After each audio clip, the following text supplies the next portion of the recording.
दोस्तों इससे पहले 3 वीडियोस मैं आपको दे चुका हूँ, अगर आपको नोटिफिकेशन नहीं मिला हो तो आप इनको जरूर से देख लीजिएगा।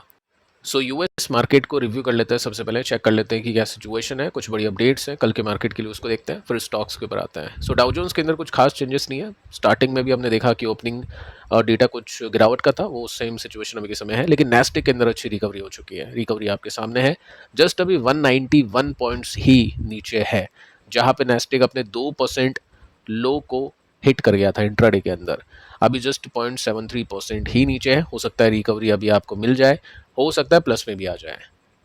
ठीक है, आगे चलते हैं और देख लेते हैं कि क्या सीन बन रहा है। नेस्टेक अभी नीचे चला गया क्योंकि सैमसंग का जो स्टॉक है वो गिरा, उसकी वजह से जो कॉस्पी है, साउथ कोरियन मार्केट है, वो फिसला। पैसे निकले एआई कंपनीज से, चिप कंपनीज में से, और इंडियन मार्केट्स में पैसे गए। मोस्टली जो एआई कंपनीज से पैसे निकलते हैं वो आईटी कंपनीज में जाते हैं, तो आईटी कंपनीज में पैसे गए। ये सिचुएशन है। फिलहाल हम माइक्रोन को देख लेते हैं, जो कि टॉप चिप मेकिंग कंपनी है, 6% अभी नीचे है।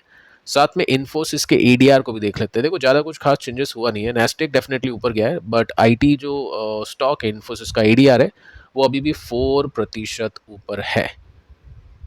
यानी कल के दिन भी आईटी कंपनीज में हो सकता है हम बाइंग देख पाए। बट सिचुएशन आपके सामने है। एक क्वेश्चन मैंने आपको किया था, 3 तरह के इन्वेस्टर है आईटी में, आप कौन से इन्वेस्टर है, नीचे आपने कमेंट कर दिया होगा उस वीडियो में, नहीं किया हो तो आप उसको चेक करिएगा। आगे चल के बातचीत करेंगे नंबर्स के बेसिस पे आईटी कंपनीज में क्या सिचुएशन है, क्या करना बेटर होगा इन्वेस्टर्स के लिए, वो नंबर्स को देखने के बाद में, गाइडेंस को देखने के बाद ही पता चलेगा। अब देखिए दोस्तों, फाइनली एफआईस ने थोड़ा सा बाय करना शुरू कर दिया इंडियन मार्केट्स के अंदर। पिछले 3 दिन से हमने देखा कि एफआईस ने बाइंग की है। पिछले 3 ट्रेडिंग सेशंस में फ्राइडे के दिन 3 तारीख को अच्छी बाइंग की, 6 तारीख को यानी कल, आज के दिन भी 300-400 करोड़ की बाइंग की। ये सिक्के हैं एफआईस के लिए, छोटे से सिक्के फेंके आप देख सकते हैं। डॉलर्स के अंदर कुछ खास इसकी वैल्यू है नहीं। जब पैसे निकालते हैं तो 8-8 हज़ार करोड़ के साथ में पैसे निकल जाते हैं, एक दिन में $1 बिलियन निकल जाते हैं, और जब पैसे लगते हैं तो कुछ खास पैसे इन्वेस्ट नहीं हो पा रहे। स्टिल आप देखोगे तो निफ्टी का डायरेक्शन ऊपर गया है, क्योंकि डीआईज के पास में अच्छा धन है अभी के समय। रिटेल इन्वेस्टर्स अच्छी तरह से इन्वेस्ट करें। एसआईपी वे में आपको मैंने डेटा दिया था कि काफ़ी सारी एसआईपीज बंद हुई है, लेकिन जो एग्जिस्टिंग एसआईपीज है ना, उनका अमाउंट बहुत मैसिव है, बहुत ज़्यादा है। इसका मतलब जो कॉन्सेंट्रेटेड इन्वेस्टर्स हैं वो टिके हुए हैं मार्केट के अंदर, इन्वेस्टेड है। अब देखिए दोस्तों, ब्रेंट को देख लेते हैं कि क्या सिचुएशन है। ब्रेंट फिलहाल 3% ऊपर जा चुका है। ये बस एक खतरे की घंटी है, जहाँ पे $70 के नीचे अगर ये गिरता तो बहुत अच्छी बात होती, निफ्टी को ऑल टाइम हाई की तरफ पुश मिलता, लेकिन अभी ये 3% ऊपर है, ये 75 के आसपास आ चुका है। अच्छी बात नहीं है। और इसके पीछे का रीज़न क्या है उसको चेक करते हैं, बट उससे पहले आप देखो, अभी कुछ टाइम पहले ही इसमें अच्छी बाइंग हो चुकी है, अच्छा स्पाइक आ चुका है, और ये इंडियन मार्केट को प्रेशर में लाएगा। ठीक है, सो एक न्यूज़ आती है, ब्रेकिंग न्यूज़ आपके सामने है, और इसके अंदर आप सिंपली नोट कर सकते हैं कि 4 टैंकर्स के ऊपर अटैक कर दिया है ईरान ने स्ट्रेट ऑफ हॉर्मुज के अंदर। इनमें से कुछ टैंकर्स यूके के हैं, कुछ टैंकर्स यूएस के हैं, और ये फर्स्ट टाइम 4 टैंकर्स पर एक साथ अटैक हुआ है एक ही दिन के अंदर, जब से वॉर शुरू हुई है तब से आज के दिन के अंदर। यानी जब से वॉर शुरू हुई है तब से इतने सारे टैंकर्स के ऊपर एक दिन में अटैक नहीं हुआ है। ठीक है, तो बोला जाता है सेफ रूट है, कुछ दिक्कत नहीं है, ओपन हो चुका है, लेकिन अब देख लो अटैक हो रहा है। 2 दिन ठंडा था मामला, सैटरडे संडे, बट ये वापस से चीज़ें शुरू हो चुकी है। सो इसका इम्पैक्ट आपको ब्रेंट के प्राइस में देखने को मिलेगा स्पाइक के जरिए। अब आगे चलते हैं। ईरान के जो एफएम है, फाइनेंस मिनिस्टर, इन्होंने कहा है कि नेगोशिएशन फाइनल डील के लिए नहीं होगा जब तक आप धमकियां दोगे हमें। ठीक है, अब ट्रंप तो देगा धमकी, आपको पता ही है, ट्रंप ने फिर धमकी दे दी अभी कुछ टाइम पहले। ट्रंप ने बोला है या तो देखो डील कर लो या फिर ख़त्म हो जाओ, हमको हमारी जो जॉब है उसको ख़त्म करना पड़ेगा, यानी ईरान को निपटाना पड़ेगा। तो ये धमकी है, एकदम से किसी कंट्री को इस तरह से आप निपटा नहीं सकते, उसमें काफ़ी टाइम लगता है। सो जस्ट अभी ये धमकी है। साथ में एक और चीज़ आप देखो, 1 घंटे पहले का आर्टिकल है जिसमें यूएस लेफ्ट ओनली न्यूक ऑप्शन ये मेंशन कर रखा है तेहरान ने। मतलब यूएस न्यूक्लियर वेपन चलाने की धमकी नहीं दे रहा है, तेहरान ऐसे बोल रहा है कि हम ऐसा हमला करेंगे यूएस के ऊपर कि यूएस के पास में न्यूक्लियर वेपन चलाने के अलावा कोई और ऑप्शन बचेगा ही नहीं। ठीक है, ये पहली बार देख रहा हूँ कोई कंट्री अपने ऊपर न्यूक्लियर वेपन पड़वाने के लिए इस तरह की बयान जारी कर रहा है। बाकी न्यूक्लियर वेपन की न्यूज़ आप सुनोगे, मार्केट के अंदर हलचल होगी, बट ये इतना आसान नहीं होता है। ठीक है, एक कंट्री न्यूक्लियर वेपन चलाती है तो उसके आसपास की जो कंट्री है ईरान के आसपास, उसके ऊपर भी इम्पैक्ट होता है, रेडिएशन काफ़ी दूर तक फैलता है। ईरान अगर न्यूक्लियर वेपन नहीं चलाता है तो उसका साथी कोई चला सकता है, उसके बाद में बड़े अटैक हो सकते हैं, धरती भी ख़त्म हो सकती है। ठीक है, ये बहुत छोटी मोटी बात नहीं है। तो ठीक है, इसको आगे करते हैं और हम गिफ्ट निफ्टी की सिचुएशन को देख लेते हैं। गिफ्ट निफ्टी अभी है 79 पॉइंट्स नीचे, 0.33% की मंदी के साथ में। यानी कल आईटी कंपनीज चल सकती हैं, जैसा कि आज हमने देखा 2-3%, और उसके बाद में निफ्टी हमने देखा प्रेशर के साथ में। शायद कल भी हमको वही सिचुएशन देखने को मिल जाए।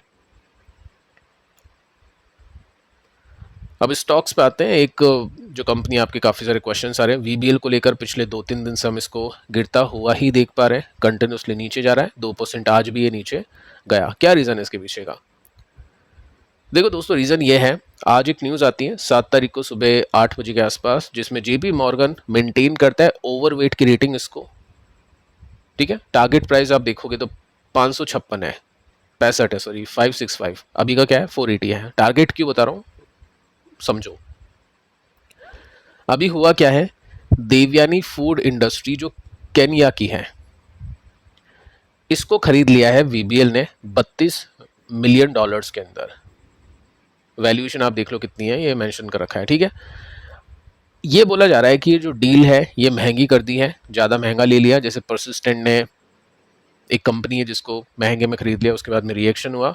ठीक है, बाकी अब बोला जा रहा है कि इसका जो फुटप्रिंट है वो एक्सपेंड होगा, बाहर भी, केन्या के अंदर भी एनर्जी ड्रिंक एक्सपेंशन हम देखेंगे, और ओवरसीज का ऑपरेशन कंट्रीब्यूट करेगा 33% रेवेन्यू, बहुत बड़ी बात है, 25% एबिटा।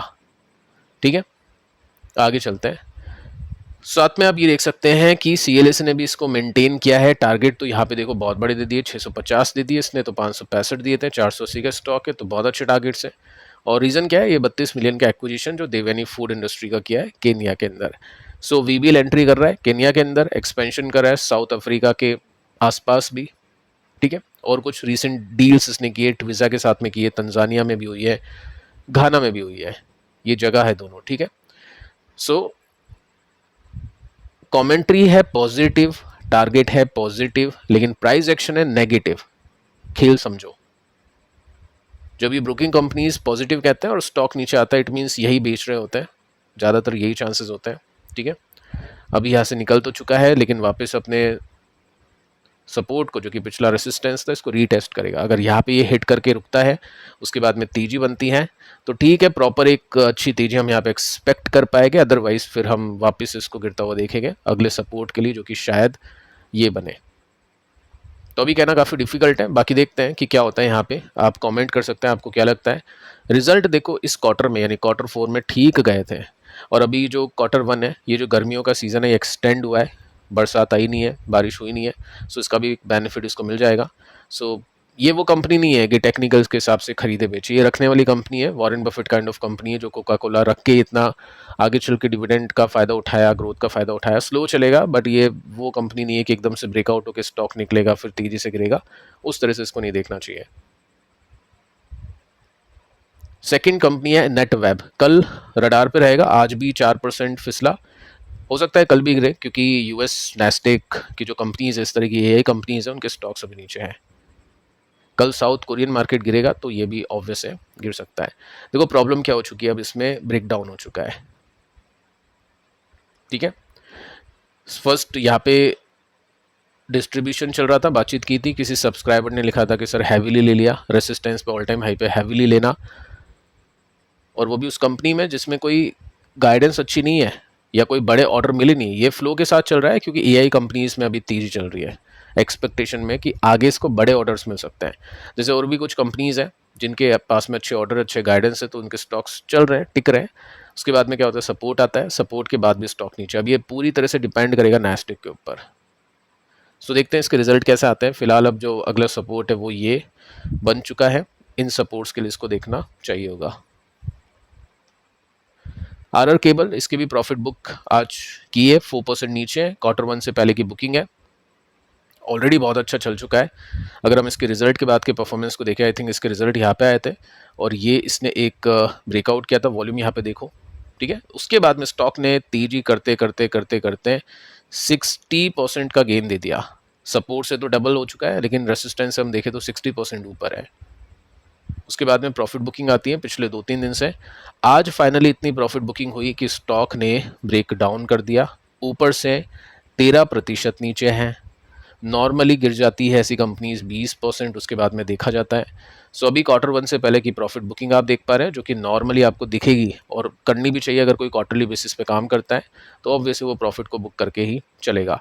बाकी long term investor definitely hold ही करते हैं ऐसी कंपनीज को। नंबर्स देखते हैं कैसे आते हैं। ग्रो प्रॉफिट बुक 3% नीचे, इसमें भी ब्रेकडाउन हो चुका है।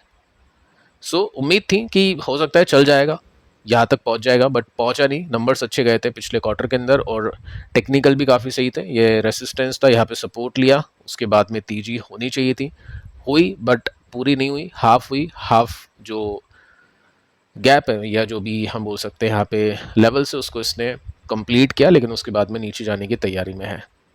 अभी आप देख सकते हैं इसमें भी एक ब्रेकडाउन हो चुका है, सपोर्ट वही पुराना वाला है। इसके बाद में देखिए BSE को भी चेक करते हैं। 4% के साथ में स्टॉक नीचे है आज के दिन में क्लोजिंग बेसिस पे। कुछ अपडेट आई है पिछले कुछ दिनों के अंदर जो नेगेटिव है कि कंपनी का जो इंडेक्स ऑप्शन मार्केट है वो ड्रॉप कर चुका है 32% तक। पहले ये 49% था, अब ये ड्रॉप कर चुका है। ठीक है, ट्रेडिंग वॉल्यूम ड्रॉप कर चुके हैं BSE MCX के। तो ये जो रीजंस होते हैं ये इनफ होते हैं स्टॉक को नीचे लेकर जाने में। अब यहाँ पे देखो पब्लिक के पास में बहुत है स्टॉक, 55% ओन करती है पब्लिक, इसमें ऑपरेटर्स भी आता है। FIs ओनली 19% है, लेकिन अच्छी बात यह है कि FIs का स्टेक बढ़ रहा है 16, 17, 19। तो ये एक इनफ रीज़न है प्राइस एक्शन के लिए, स्टॉक अच्छा करना चाहिए। तो टेक्निकल समझो इसके कि क्या कहते हैं ये। स्टॉक के अंदर अच्छी ग्रोथ बनती है, अच्छी कमाई हो जाती है, लेकिन राइट टाइम पे राइट एक्शन यहाँ पे कोई लेगा उसकी अच्छी कमाई हो सकती है। तो इसको थोड़ा सा समझते हैं, क्योंकि बहुत कम टाइम होता है जब स्टॉक नीचे आता है, बाकी मैक्सिमम टाइम स्टॉक अच्छा ही करता है। सो जब अच्छा करता है जब लोग देखते हैं, लेकिन जब नीचे आ रहा होता है जब देखना चाहिए। सो पुराना ट्रेंड दोस्तों ये कहता है कि यहाँ पे स्टॉक 40% गिरा, यहाँ पे 35% गिरा, तो 30-40% की गिरावट इसके लिए आम बात है। फिलहाल ऑल टाइम हाई से स्टॉक 16% नीचे है। ब्रॉडर ट्रेंड अगर हम देखें वीकली चार्ट का पॉजिटिव है, लेकिन बीच बीच में ये गिरावट भी होती है। तो अगर 30% की गिरावट एक्सपेक्ट करनी है, जो कि पहले भी हो चुकी है, तो ये क्या है, पिछला रेसिस्टेंस है जो सपोर्ट बने तो 30% डिस्काउंट में हो जाएगा। पहले भी ऐसा ही हुआ है। ये क्या था, रेसिस्टेंस था, स्टॉक अपने रेसिस्टेंस तक आया सपोर्ट लेने के लिए, 30% गिरा। अगर ये कार्यक्रम जारी रहता है और यहाँ पे स्टॉक सस्टेन करता है, उसके बाद में एक अच्छी बुलिश कैंडल बनती है, रिवर्सल्स होते हैं, तो डेफिनेटली फिर डबल होने के दम इसमें हो जाते हैं, अच्छी ग्रोथ इसमें आ जाती है। तो डेफिनेटली आप इसको वॉच करिए, समझिए इसको। बाकी रिजल्ट देखते हैं कैसे आते हैं। डी चार्ट के अंदर आप देख सकते हैं एक ब्रेकडाउन इसने कर दिया है। सो फिलहाल तो गिरावट की एक्सपेक्टेशन की जा सकती है। फिलहाल दोस्तों इस वीडियो में इतना ही। पिछले 3 वीडियोस को जरूर से देखना, काफ़ी सारी कंपनीज, काफ़ी अपडेट्स मैंने यहाँ पे आपको दी है। मिलते हैं कल, तब तक के लिए शुभ रात्रि।